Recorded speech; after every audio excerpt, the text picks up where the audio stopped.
Hey everybody, it's Ken Pooch Van Druten here. I've got Chris Rabold with me again. What's up, everybody? We we've really been enjoying all your comments on our videos, and we hope that you guys are enjoying it as much as we are enjoying doing them. Make sure that you tell your friends. Make sure you get them to subscribe. We'll keep doing this. We'll keep doing this anyway because we like doing it. but Yeah, exactly. let's get some people to come check it out too, because I think it's helpful, and I think it's an interesting, fun conversation between you and I about all kinds of things. Uh, Yesterday we were talking about drums, and so we just shot a video where we were going to talk about more drum stuff, but we ended up going down some weird rabbit hole for 45 minutes, and it's really interesting stuff, but we didn't talk about drums. So let's circle back. Never happened. Let's circle back and talk a little bit more about drums, just because the first two videos that we posted were specific to drums. So maybe let's talk some about that.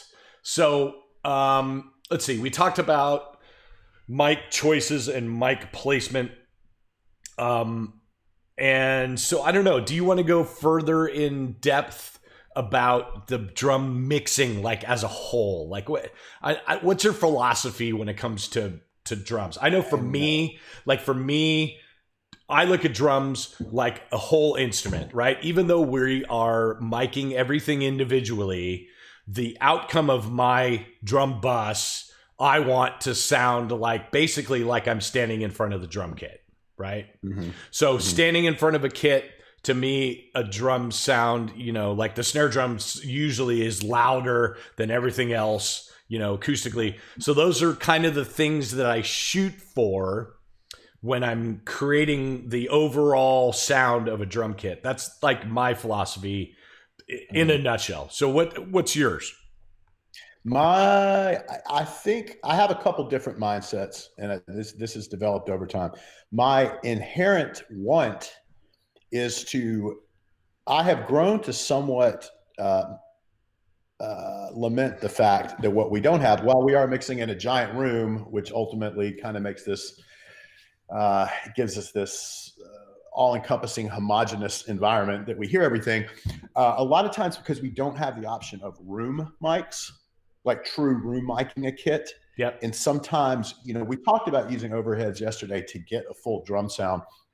But a lot of times for me, that's a full drum sound that doesn't include the low end because it'll feed back.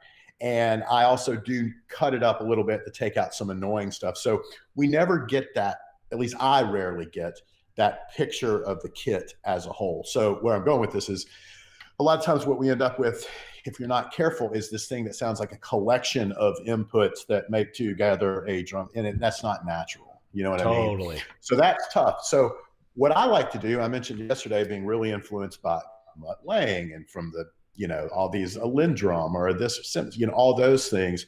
I like, not saying I try to make that happen. I like a produced sound when it's appropriate for the production.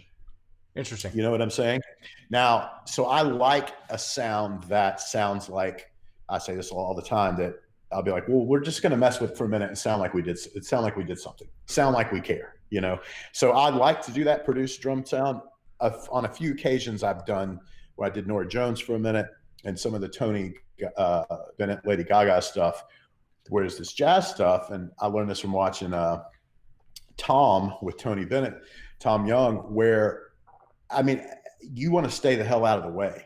Where, in other words, I don't want it to sound like there's any production. And on those shows, I would try to see how little of an impact can I make.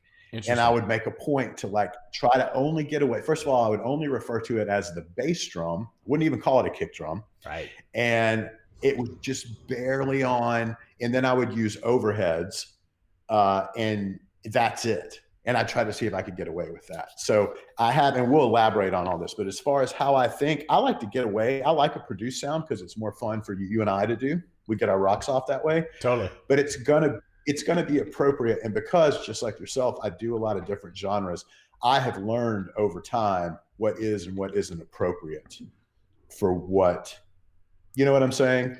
I've Totally know learned what you're when saying. to use what where. So that's a brief overview of how I look at it. I totally get it. So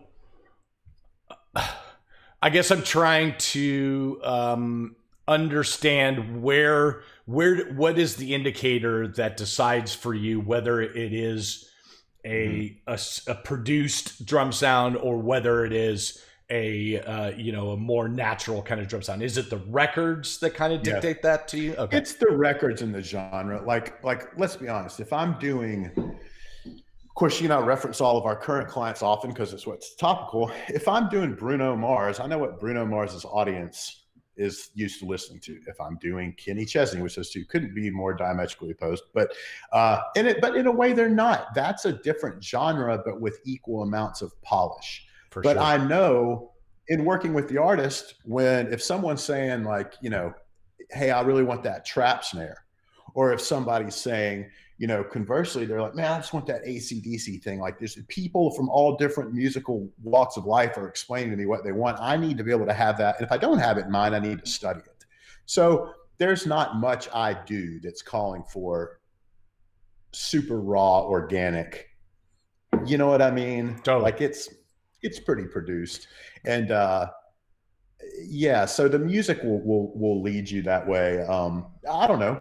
Well, I mean, what about you? I don't know what the best way to go about this is either. You want to start from like we could just start talking instruments. Well, I mean, go down the line, or do you think philosophically that's the approach? I mean, what's yours? What do you think?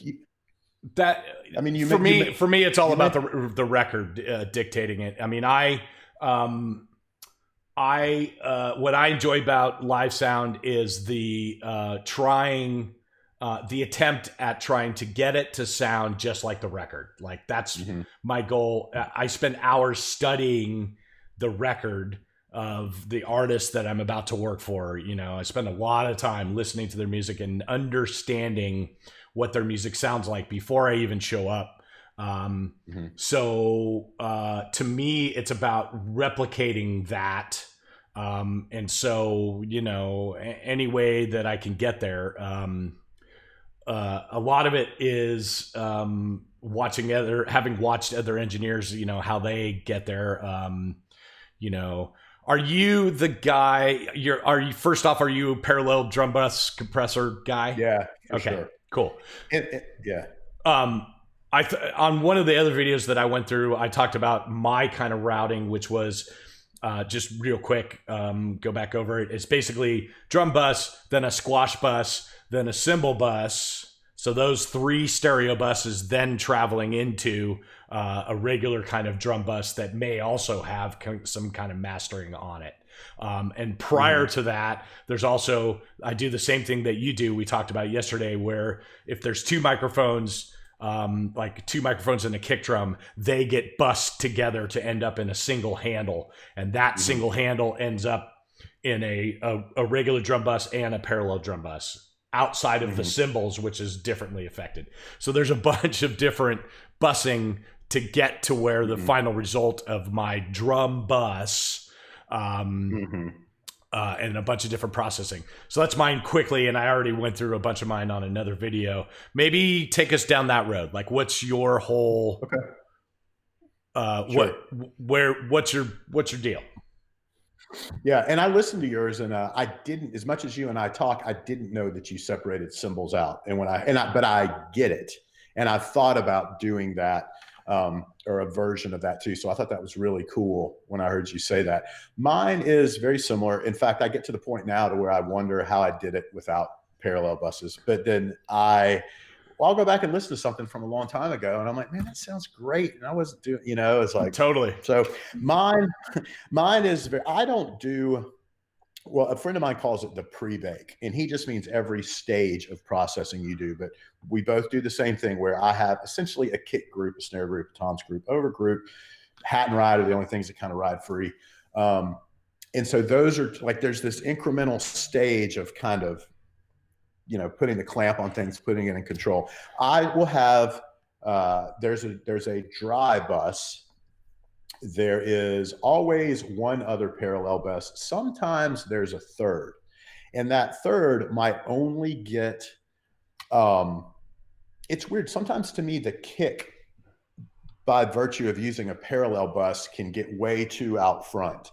So I'll take it out and put it in another one. I'll move things around. Or here, as of late, I've done, like, I'm a sucker for VCA based comps, and there's two things I'm kind of a snob about, and it's a saturation, and you really stuff that just raises the RMS. You'll hear me talk about that a lot. And also VCA based comps. And I really like that thing they do, that hard edge, that aggressive thing. So I'll blend a kind of more, maybe a sort of distorted comp bus, and then a true VCA smack you in the face thing. Cool. And I'll do that. Now, here's the thing. And you mentioned in your video, maintaining phase coherency, right? Keeping in mind latency. So when I started working on Digicos, I realized, and there are platforms that even if you have the correct number of samples or milliseconds or however much latency you've incurred on one bus, you can dial that in on your drum bus. But as you know, I'm just going to guess you, sometimes that doesn't work. Nope. Like I don't know. It's just the math is never perfect enough to work. So it'll be swishy if you just try to digitally delay compensate to this now processed other bus that has incurred all this extra time. So once I started using Digicos a lot more, I realized I've got to line this stuff up. So unless I was doing it all internally, if I had some bit of outboard, I realized I needed to have the dry bus also go in and out of the desk, which sucks because you've got to incur conversion. Right. At first I did that where I was literally just sending an XLR in and out. And I realized, do it in the box, you can save yourself a lot of trouble, but bear with me. That's what I did. So then over time, I was like, and this is pretty slutty, I'll admit it, but I would just be like, I'll just send that dry bus to some piece of gear that imparted some sound, and all I'm doing is running through it. Wow. That slowly morphed into, well, maybe I'll just do a little with that bus too. So before you know it, there's no dry anymore. Now, before the zombie apocalypse hit and the goddamn world fell apart, I was in rehearsals, and I was bound and determined to have a true dry drum bus again. And I'm talking, this is 3 weeks ago, and I did it. As we started the tour, had some pre-production stuff. I could have gotten by with just my dry drum mix. As you know, that there's a lot of times that parallel bus, man, you turn it off and it all goes away. Oh man. And totally. And I'm determined to not have that. I try to do that all the time, but I'm kind of coming back around to a true dry drum bus coupled with at least one layer of parallel processing with it. And that can either gently raise the RMS, kind of give it a touch more excitement to your drum mix, or just make it sound flat out, whoa, what are you doing? Totally. That's interesting. You know what? I've never, it's weird that we haven't ever talked about this, because I've never been the guy that has a third kind of squash bus. I've never really even thought about it. That's an interesting, really great idea. That's cool. It's just different, it's just a different way to kind of get there. Or I don't know. What about you? Do you put what goes into your squash? Okay, here's one. And maybe you covered this in your video, what goes into the squash bus. To me, did you cover that in your? I did, yeah. So it's always kick, snare, toms. It's shells. It's shells. Yeah, it's all shells. What about reverbs? Do you ever put reverbs over there? Okay, so let's go down this rabbit hole, because this is where people always ask me about, like, what do you use for effects on drums? I generally do not put any reverbs into my crush bus. So where they end up is in the drum bus that is having almost just barely any compression at all. They're just kind of tickling a little bit, but it's really almost no compression, really. Just the regular, I call it good cop and bad cop. Good cop meaning, hey, everybody come through. Bad cop meaning stop, meaning the crush bus. I remember seeing that on your session.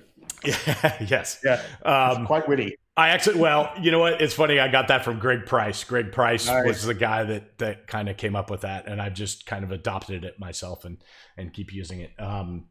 But shout out to Greg Price. If you don't know who Greg Price is, he's an amazing engineer. You guys should check out his stuff. He mixes a lot of bands. Ozzy for years. Anyway, So I always put my reverb in that bus, or I send it. Both of my reverb returns end up in the drum bus. So there's the regular kind of, good cop. Then there's bad cop. Then there's a cymbal bus that are all going to a regular drum bus.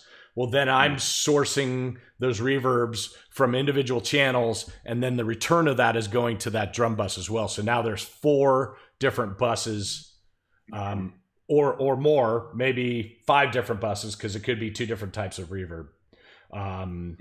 So that's the busing structure of where my reverbs end up. Tell me about, what's your philosophy with building electronic room space with drums? Like, we live in this world of, generally, except, you and I do mix stadium bands, so we're outside, so there's a lot of times where there isn't reflections, but you and I mix a lot of arena bands where we're already in a space that has tons of acoustic kind of information. What do you do for your reverbs to make all that work? First of all, I change my mind all the damn time, but I say that, yet I come back to, here's a recurring theme, yet I come back to the same thing all the time too. You know what I mean? I do know this, not more times than not, I hate the sound, just the hit dry sound, unless it's a bit, again, I talk about my big fat snare drums, which sound great with a lot of reverb, sound great with no reverb. But I hate the sound of a really, really dry snare drum. But I don't like the sound of, okay, dude, turn the verb off. We get it. You have one. I hate that too. And I love, yeah. Like, okay, we all hear it. Congratulations, White Snake. So, but now that being said, I love it when the song calls for that for whatever reason. Don't get me wrong. I want to use it. I want to use it too. So I love a room sound. I love the spread that a room sound, I love just that kind of gush swell that comes around it. So I will always have a short verb.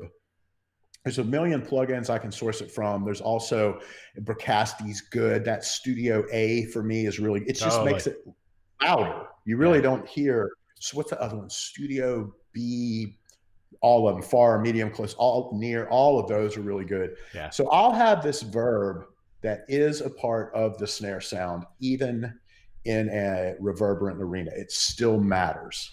Totally. So I'll typically have 3 snare verbs, two or 3. One of them is this like room thing, and it just gives it this thing. Then 2 and 3 are going to be like effecty. They will be subject. That one that I just mentioned is often not subject to any snapshot changes. I might move it around, this or that. The others often will be, if I need a really obvious, gated effect or this or that. So or the long tail that I was just making fun of that I'll still use, those will be 2 and 3. And with regards to busing, sometimes because it is a part of the snare sound, it's not so much an effect. Sometimes that short room thing will go to the squashed bus because it's not so much an effect. It's part of the snare drum sound, right? So you want it to be, got it. Now, all that being said, will you hear a short, very purposeful, gated, will you hear that in arena? You will. Will you hear the big, long, beautiful tail in the arena? I don't know. Maybe, So in those environments, sometimes those are, I don't know, but I'll keep them in my mix. I'll keep them because I know that the next night they might fully matter. Totally. It matters. And that's, Do you change your reverbs for when one night where you're in an arena and the next night you're in a interesting? No, that's the mix. Now, that being said, if I'm in a place and I'm just dying and I'm struggling, and if I think I'm going to get clarity by losing one of those verbs, it's gone. But more times than not, that's the mix. That's the mix. That's the mix. I'm that philosophy too, but I will change. Like if it's a tour that goes 6 months in arenas and then the last, or 6 weeks in arenas and the last 4 weeks after that 6 weeks is into stadiums, I will tailor reverb stuff for the specific of where I'm going, but not if I'm going from night to night to different places. Do you know what I mean? It's like, Yeah, I do. And yes, now that you phrase it that way, those same effects will often rise in level as we move outside. yes. To your point. Same tones, but you want it, they're more emphasized by that. Now, you have to. Yeah, absolutely, absolutely, because there's no reflective surfaces, and I take into account some of that, you know, and it's like if you listen to, this is a whole other thing, we'll talk about vocals some other time, but if you listen to some of my board mixes, you will notice that the effects on my vocals are probably, they're not record effects, like they're way more subtle. And the reason is because we're in a space already. So there's already kind of reverb happening on that vocal. It's the same thing with drums. Sure. I take into account, you know, where we are. I use a lot of pre-delay. What's your philosophy with pre-delay? Like I literally, every reverb that I have and use, and certainly with drums, is at least 40 milliseconds of pre-delay, probably a lot more most of the time, 60 or 80 sometimes. What's your philosophy with that? It's funny. I know that you do that, and I've often referenced you with regards to that, and I get it, man. I think I'll go high for sure. Like a lot of times, well, let me say this. I think I love the higher ones, particularly in live sound, or the longer pre-delays, because it gives us that little bit of fighting chance to let the clarity make it through. Totally. You know? So I'll sometimes, and yeah, you know how it is, 20 milliseconds. Let's go higher. 30 milliseconds on one reverb, on all the different rack mounted reverbs versus the plugins versus the desk. It doesn't all sound the same. Right. And it also depends on what they're calling pre-delay. Are they calling it like calling just only the early reflections? Are they calling the onset of the reverb as a whole? It can mean a number of things.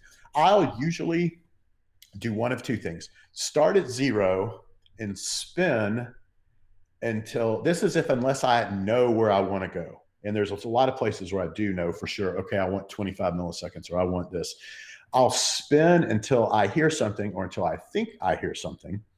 And I can't tell you how many times that ends up being 12 milliseconds. Wow. Which, of course, is an infant. That's a tiny little amount of time. So it's probably really how long it takes my brain to go, you've been spinning too long, to stop.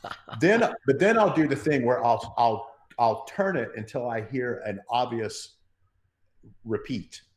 And then I'll dial back from there. Well, that's what I do too. I do that too. I had a feeling.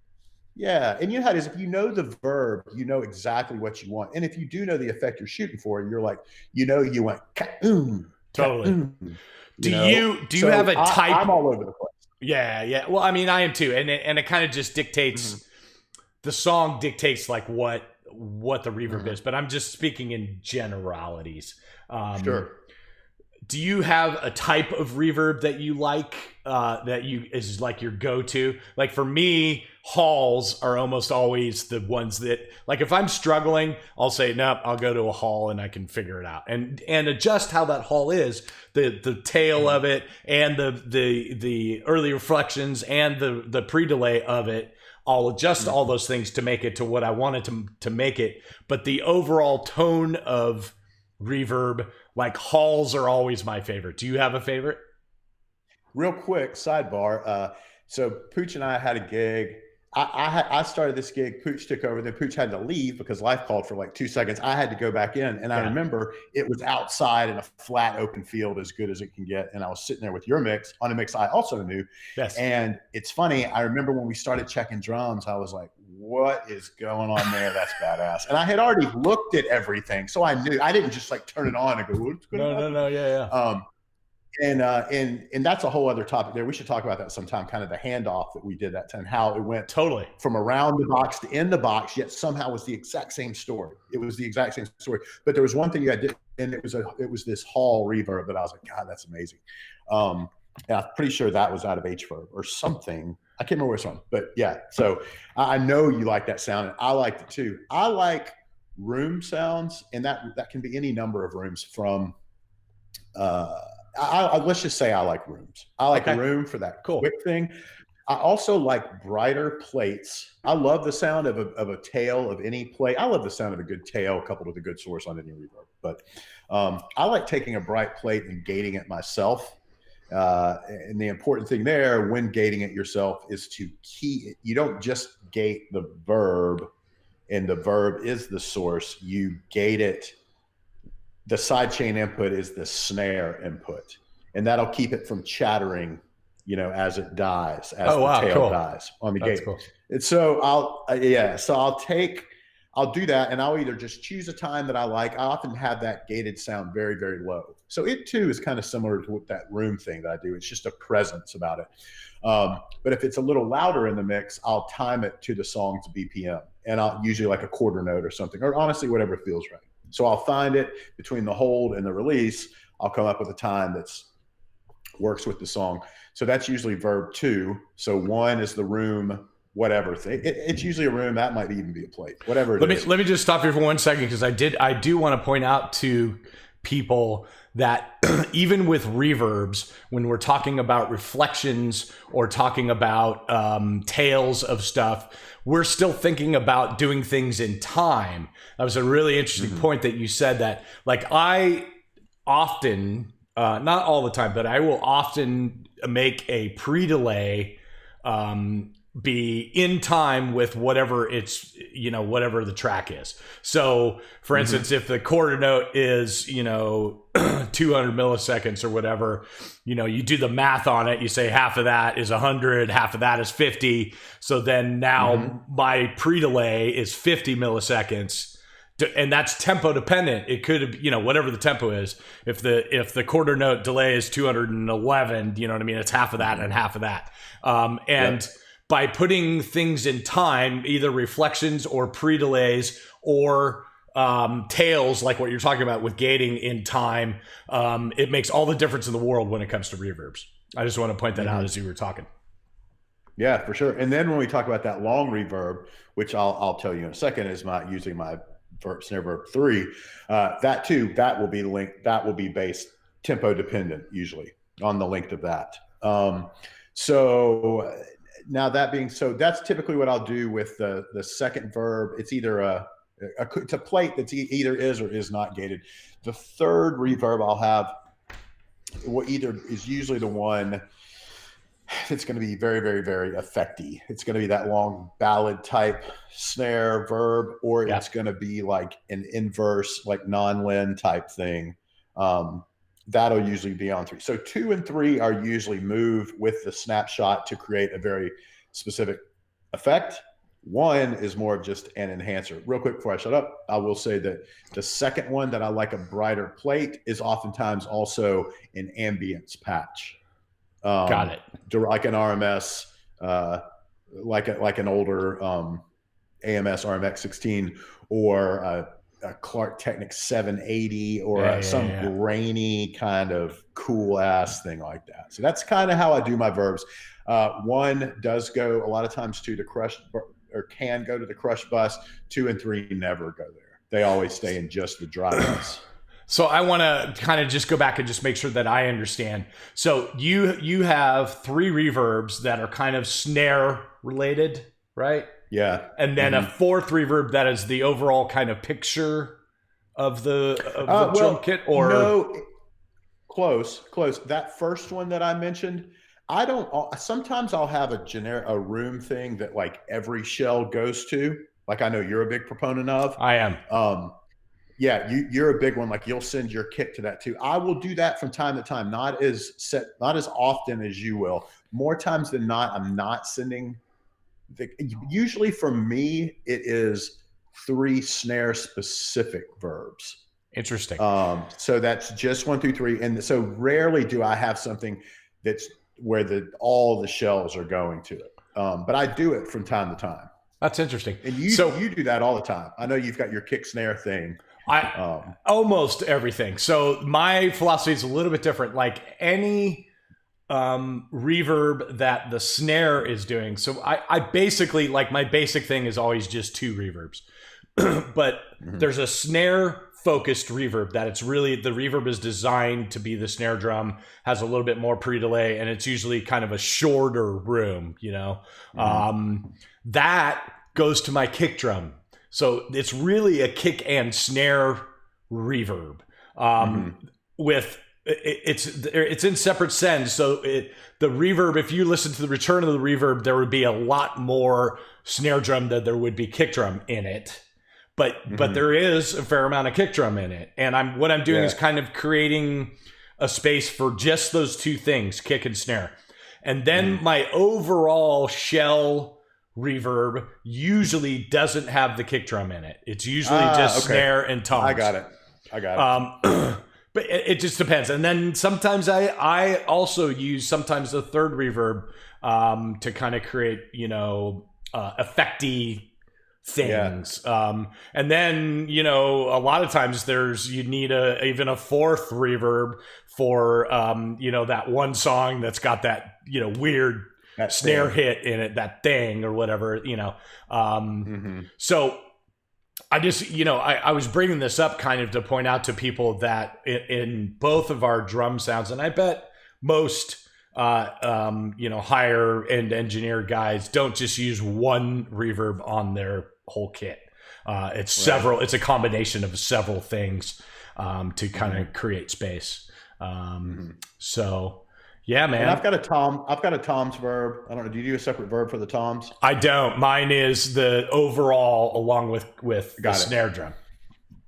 Yeah. Mine's not very audible. As years have gone on, it's kind of, is there something there? I did the room thing for a number of years, and now there's like a long ass hall that's so low, I might as well turn it off. You know, so yeah. Just being honest. I tend to be shorter unless it's required for the song, like it's a big ballad with a long ass snare drum tail. I generally, my reverbs in general are, you know, the room or what I call the room creator, the one that's the snare drum and the toms, will sometimes be as much as, you know, 2 seconds, but pretty much everything, you know, definitely the kick and snare drum stuff is, you know, 0.8 to a second at the most, you know what I mean? Length times tail wise. Right. But that changes with the amount of pre-delay that you put on, right? Like the more pre-delay, the more it accentuates the length of the tail. So then sometimes when I have longer pre-delays, like 80 milliseconds, 100 millisecond pre-delays, then I shorten the length of the tail. So then sometimes it's really short, you know, like 0.6 or whatever. Right. I'm a big fan of those 0.6 verbs or 0.6 to a second for the I remember a long time ago, you know, the equation is, I guess it's like a foot roughly equals 0.91 milliseconds or whatever it is. And I remember thinking back in the days, like, okay, what kind of drum room would I want it to be in? Well, it's probably 12 feet to that wall. So it's 12 feet back. That's 24. What does that come up? You know, I'd come up with all these sort of, you know, I mean, I would use my ear, but I'd also think about, that's just when you get so much theory in your head. Again, that's just about you're thinking on a whole higher plane than I am, dude. I'm like, I'm just adjusting knobs and going, does it sound good? All right, sounds good later. You know what I mean? Do that. That's way more organic. Don't do what I do. That's awesome though that you think like that. That's cool. I thought like that originally. Now I just kind of know where I want to go. Yeah. That's awesome. So let's see. We've talked about reverbs. We talked about kind of bussing. Maybe just speak to a little bit at the end of this. Let's speak to a little bit about individual, you know, what you're doing on individual channels. Like, you know, for me, you know, like people always ask, you know, simple questions. They always say like, you know, well, what's your EQ look like on a kick drum? You know, what does it look like on a tom? And of course, there's no answer, but the generic answer to that for me in general in drums is that 400 is the drum destroyer frequency. Like 400 is that boxy frequency that I end up anyway, like sucking out of every single drum, kick drum for sure. Like there's like, if I could take if I could file out the 400 fader on my graphic EQ and make it go further, I would. Yeah. Just because, that boxy kind of tone, 400, 500 is always, to me, makes, drums sound not very good. But individually, like, what is your kind of, are you compressing kick drums, compressing snare drums, compressing toms? Like, how does that work? Are you compressing the buses? Are you compressing them individually? Speak to that a little bit. Okay. I think, and just like the proper answer for most things is, well, it depends. But as you mentioned with that 400, you get to learn with experience too. You find that, like, no, I tend to always go to these spots. And a lot of that stuff you're talking about, particularly as it pertains to EQ, a lot of times those are areas that, again, this kind of comes back to my thing of, we don't often have like a kind of homogeneous one source room sound to kind of build around. We're close miking everything. Right. And the other day we talked about miking techniques, and inherently when you're getting into like close miking, you're hearing way more of these boxy tones that you probably wouldn't be cutting that 400 were there was some more space between the source and the mic. So what I do, I'll go through it kind of quickly here. Kicks, I usually, my chain as of late, this changes a lot. Sometimes there's not shit on it, but I will always live with the SPLs that we mix at, which is not 120, but mind you, it's loud. It's in a big environment with 1,000 subwoofers. God forbid that thing took off, right? Particularly when you're boosting low end. I will always gate my kicks. But most of the time what I do, there's the chain is that it goes from the gate. The only place I use transient designers is sometimes on kicks. I've been through my phases with them, and for me, sometimes I just don't think I'm very good with them, but I do like them on kicks. I'll put those at the beginning of a chain in the kick drum. Now, that'll often be followed by a compressor, and it would be easy to hear that and go, well, why are you, for instance, with that transient designer, whether it's the actual SPL one or some other of the million different versions that other manufacturers make, why are you, I'll boost the attack a few dB, maybe cut some sustain, probably just use the attack. To say, well, if you're doing that, aren't you then negating the whole point by then compressing that? I don't feel that way, and I've experimented with moving them around. My thought is, I am shaping the source to look differently from the jump. And then, even if I then alter the dynamics of it, it's still a different version of what it originally was, now compacted. If that makes any sense at all. No, it does. It does. And there's an argument to do it the other way. In other words, no, compact it, then shape that. That's just through trial and error. And I think that's probably by mistake. I put things in the wrong order, but I like to kind of change the way it looks. Then I'll pull it back, and it's almost always with a VCA type comp, whether that is a DBX 160, there's something about that thing, man, where it like crosses that transient when it crosses the threshold, that transient, and it creates this like presence to it, just barely moving on the needle. Sometimes I'll even follow that up with like a bus type comp again for that extra. And I'm actually transient designing even more, because I'm setting it such that I want the transient passing through.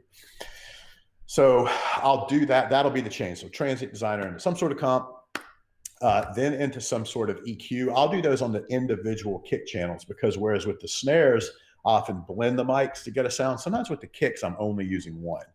And I don't know why. It's just what I do.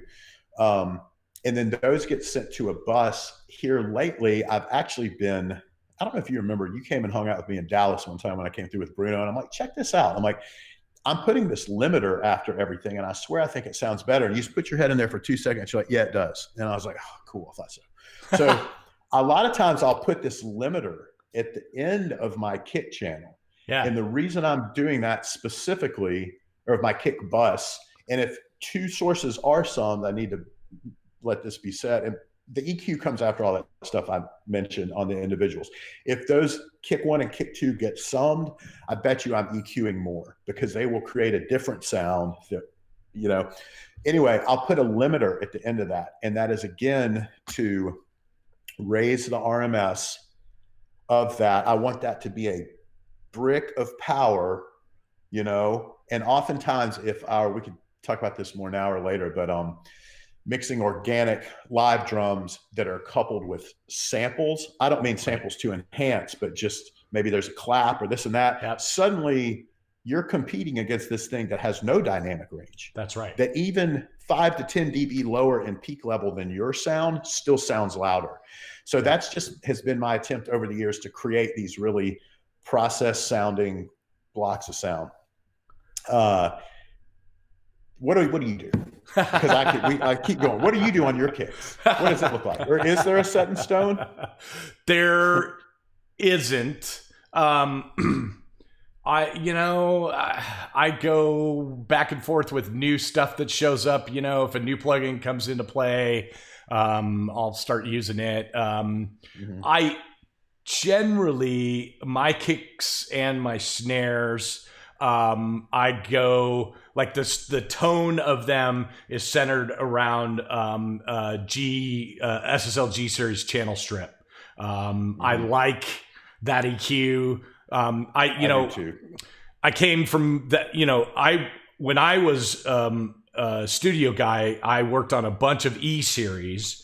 And then right towards the end of my kind of studio career, right before I started doing live stuff, we got a G series console at the studio that I was working at. And I just fell in love with that sound. I like the mix bus compressor that's in that G series, and I like the channel strip of a G series. So in general, nowadays, that's kind of my kick and snare tone, and each one of those microphones will be a G series channel strip that's EQ'd differently, compressed differently, gated. I use the strip as if it were an SSL console, so I'm using all 3 points of it: the gate, the comp, and the EQ. That's kind of my go-to. If I have a guy that is I'm struggling to kind of keep into check, like he's really dynamic, he goes from playing really like, you know, ghost notes to slamming, I'll use there's a plugin called Renaissance Axe. It's a compressor and an expander, so it does the same thing that you're doing with Transient Designer. It's you know, when he's really playing low, it's expanding. When he's really whacking it, it's kind of thing. So it keeps your snare drum and your kick drum like right there. Right. So that's kind of my go-to, you know.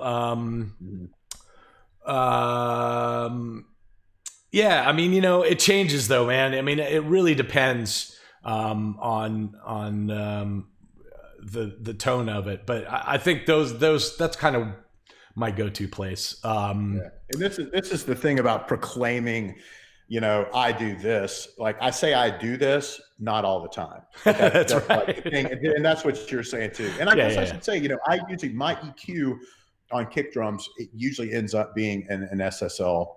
I like the E personally. Yeah. It's either or. I like it. They have different tonalities to them for sure. And functionality, you know, whereas the E allows you to create the difference, you know, allows you to go to, even though it's a fixed parametric on that bottom, you can get more places on the G frequency wise though. So I hear lately I've been using a lot more Neve emulations and only boosting within those. Right. And then doing surgical cuts on the desk, you know, in general. One thing I didn't mention, so back in the TDM days, of course, now you can get there with AX as well. I was a big proponent of, well, when we use analog desk, we didn't need to do this because a lot of this was there was a lot more saturation going on, a lot more circuitry in the way. But I would use Phoenix a lot to flatten it on the front end of my signals. Yeah. And it would, where I'm talking about flattening now, maybe with a limiter or something at the end of the chain, I'd flatten at the beginning with some sort of saturation. And I still do that with kicks. I don't have access to the Phoenix on anything I use now, but there's an outboard piece of gear called the Overstair MAS, and I use that religiously. I didn't mention that. I'll use that a lot of times at the very front, definitely on snare without question, but even on kicks and toms, I'll use that to to flatten it a little bit before it even gets going. I used to use Phoenix a lot, like with Profile and Venue. It was a really good plugin for that particular desk. For some reason, it helped the front end part of it. Cool. So that's kind of your kick and snare processing and your toms, I assume. Do you do individual kind of any sort of compression individually? Gating, obviously, but right. But you also have a tom bus that has compression on it, right? Yeah, and real quick, my snare process is a little different. It actually has less on it. It's usually just the individual inputs, gated, never comped individually for me. Then they get summed. They will always hit some sort of saturation piece. Yep. And then usually that's it for me. If anything, they'll hit 2 forms of saturation, flattening, but I rarely compress a snare. That's a really great point. I think that people don't realize how much back in analog days, harmonic distortion was so important, and anything that had that much dynamic range on it, like a snare drum, there was definitely transients that were definitely having some sort of, crispiness to them. No matter what, if you gained them way the hell down on a VU meter that was barely just moving, the peak part of that still had a transient that was causing some sort of distortion. Well, nowadays we're in digital desks that don't really have any sort of distortion. They're very transparent. But our ear wants to hear that for a snare drum. Absolutely. And so I do the same thing. I add, some sort of transient distortion to a snare drum. Not so much on a kick drum very much, but to a snare drum I do. And that makes a snare drum just come alive. Yeah. That's like when it hits like an 1176 or something. That's distortion that makes it sound good. That's right. And I'll sit here and say, I'm not using a compressor on a snare drum. I am absolutely compressing that snare drum by the virtue of the way I'm going there. It's not a traditional compressor that I'm using, because I'm a big dork about sitting there and going, if I used anything, whether it be a plugin or it's some sort of insert, I'm big on gain matching. At least as I'm starting the mix, so that I'm not just kidding myself and every louder thing I do, I'm going, that's better. Oh, that's better. And I'll sit there. That's right. Right. So I'll watch the RMS level creep up, and that is compression. So I just don't use traditional compressors usually in that role. Toms are gated, EQ'd. They are EQ'd with lots of boost. It's in cut. I go pretty aggressive. I do as little as I need to, but I'm not afraid to go aggressively on there. I usually find the resonance at the bottom, boost it whatever it needs, maybe not at all, cut out the boxiness, and then usually on my individuals, I'm looking in that 5K range to create some presence. And they're just gated. And my gates are long. Like my gates are doom. Yep. And at the risk of the cymbals and other things coming in, but I know when I incorporate those overheads, that's all going to smear away. So that's right. And as you know, now a floor tom that you let ring really long might cause a lot of problem in the room. So that's where it gets different. Those might go down into that. If it's a second of natural decay, I might fake it to more like 300 just so I can survive in the room. But I certainly on toms, I am the same way with you. I hate that thing that most people, not most, but a lot of engineers do, where super quick release times. So it's like literally like a thud. Like if you listen to their toms without the overheads, it would be like thud, thud, thud, thud, thud. I want that boo, right? I want that. Yeah. But I spend a bunch of time making sure my release and my hold are closing right when the tone of that drum goes away. Like I don't want no extra bullshit. Like I make sure I spend a lot of time on virtual playback with my tom release and hold. Yeah. Drums as a whole is a game, aside particularly live, as much as a game of like creative endeavors, it's a damage control type thing. Totally. It's cleaning all those things up, keeping the noise out. So for me, I'll do that to the toms individually. Then they go to a group. That group is often further.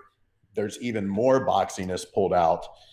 And then there will be I'll just arbitrarily choose a point like 100 hertz, like low end, and I'll boost that a touch. And then that's when I'll go up into like the 8K, 9K range and maybe add some air there. Something I'll also do on toms. is employ some sort of dynamic. I don't know why it sounds different, but it just does. I'll employ some sort of dynamic EQ or multi-band EQ that'll cut that boxiness even more. So Totally. I will have, by the time it's all said and done, there is the biggest smiley face of all smiley faces you've ever seen on my toms, if it's appropriate. No, that's right. So that's right. That's how I do it. And then I'll just, so I can finish the thought. For me, when I get to overheads, they're high passed liberally. I'm not, sometimes I'll do the like, how high can you, 400 thing to where it is mainly just cymbals. I try to keep it in the 160-ish to 200. So there's some snare in there. And then I'll just do with those whatever I need to. So that's kind of the way it looks. Cool. That's cool. It's funny. You all the last things that you said is exactly what I do. I do that same thing with the buses of the toms. If you listen to my individual toms, they have sparkly bits like 5K, but not like the super high sparkly bits. That comes from the tom bus. So I'm doing exactly the same kind of thing that you're doing. And it is a big smiley face by the time I'm done too. But you and I are very similar. Like I've listened to your mixes where, I think both of us mix toms louder than other people do. I like when you hear tom fill, I want that to be like in your face. I want that to be, it's on purpose. Yeah. It's on purpose. And in order to achieve that and to get the impact that punches through your mix, I think if you listen to our tom bus by itself, it would feel overemphasized. But with the combination of all the other stuff, it somehow works all together to kind of get there. And then the overhead thing, I do the same thing. Like sometimes I'll go all the way up to 400. But I really I like the sound of a snare drum far away. I like that 200 tone that you can get the body of a snare drum that is not close mic'd. I like that. And that's why I kind of fell in love with the whole Mojave thing, because I felt like I could do that with those microphones. All of a sudden I was like, oh crap, this 200 that's coming out of the snare drum is really awesome in those overheads now. But I'm the same way. I'll high pass it up sometimes. So yeah, I mean, drums are, it's a lot, right? A lot. There's a lot of, juggling that has to happen, for a drum kit. I know that I personally spend a lot of time, going through all these processes that we talked about, where the individual channel has compression and then it has EQ, and then the bus has some EQ and some compression, and then the overall bus has parallel compression and all this kind of things. It takes a little bit of experience and time to finally get to that where the little movements will all of a sudden make something come alive in that ecosystem. Let's say there's so many levels of compression and EQ. You can get lost into that, and you have to experiment. I think what we're talking about is stuff that we've employed that's our own, that we've worked on for 20 years, and hopefully the people that are out there watching this thing right now are getting little bits of that, and they can kind of pull that into their toolkit. Before we kind of wrap this up, because we're up to about an hour and so on, whatever, is there any other specific thing you want to speak to about drums that you do that's maybe different than what I do or somebody does? Can you think of anything?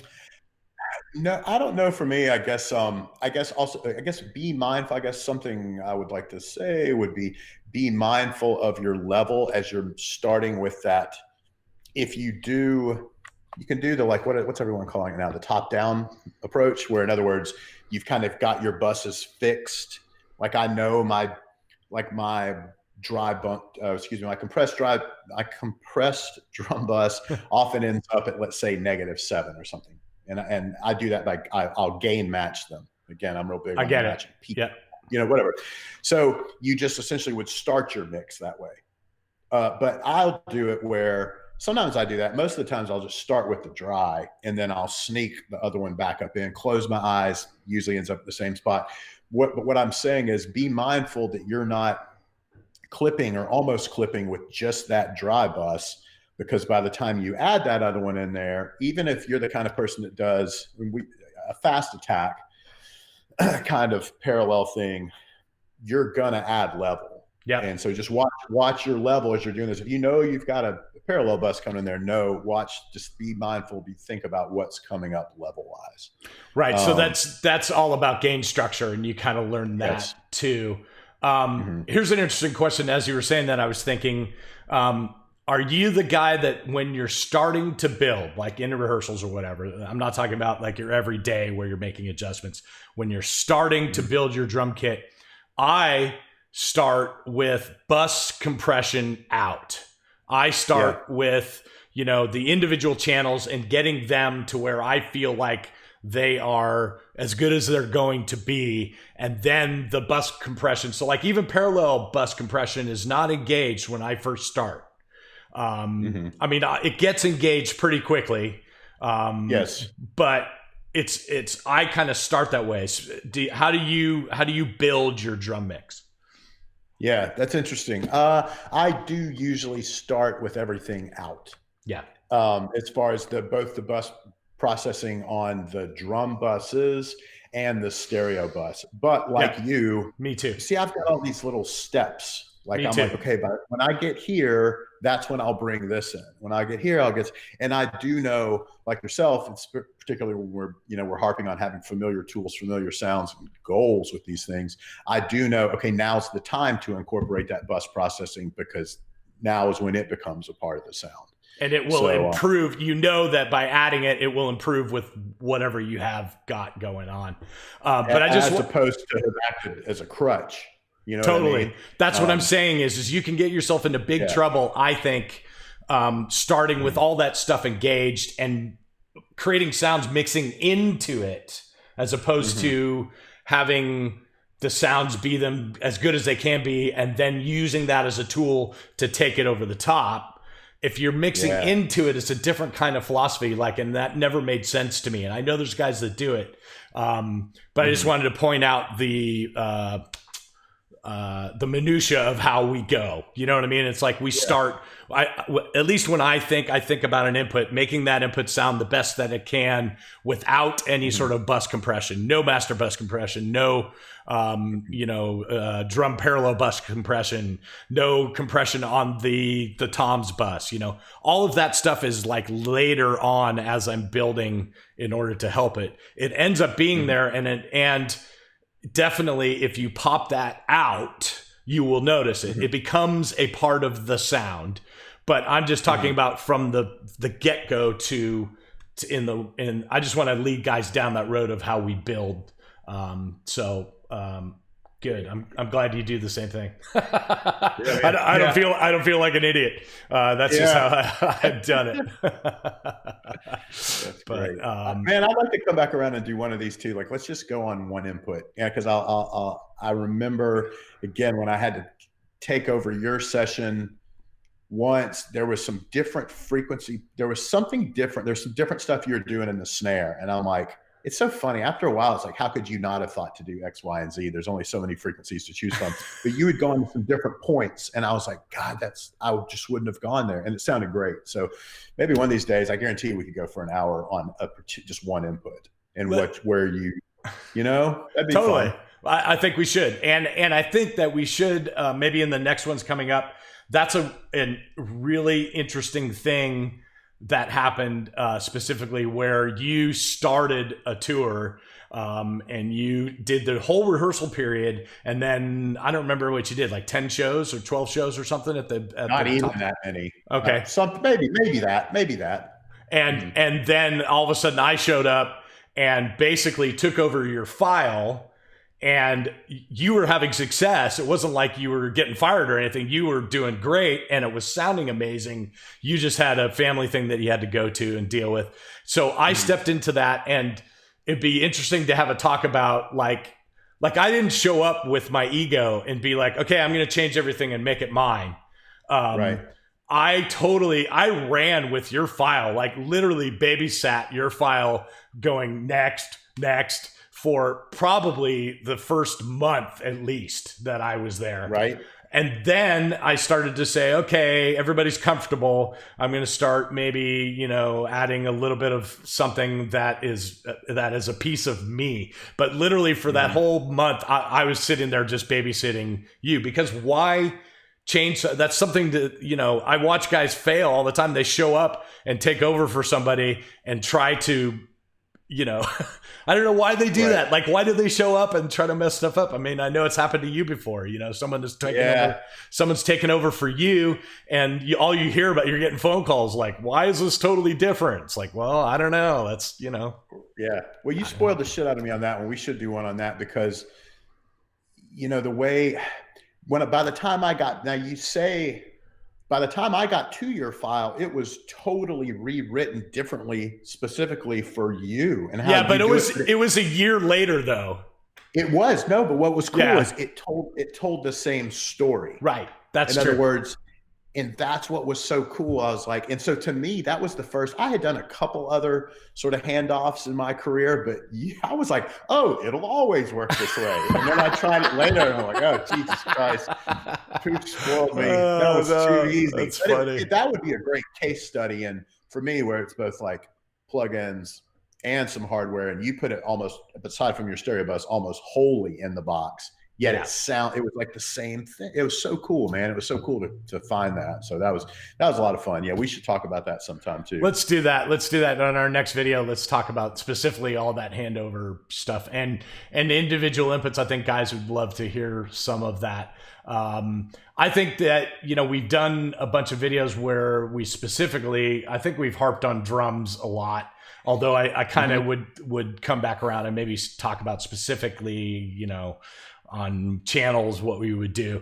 But I think guys are anxious probably to hear about like what we do with lead vocal and you know, with some bass guitar and all that kind of stuff. So let's maybe in our next video let's start talking about that. But anyway, guys, I know this one was long, but hopefully you got a bunch out of it.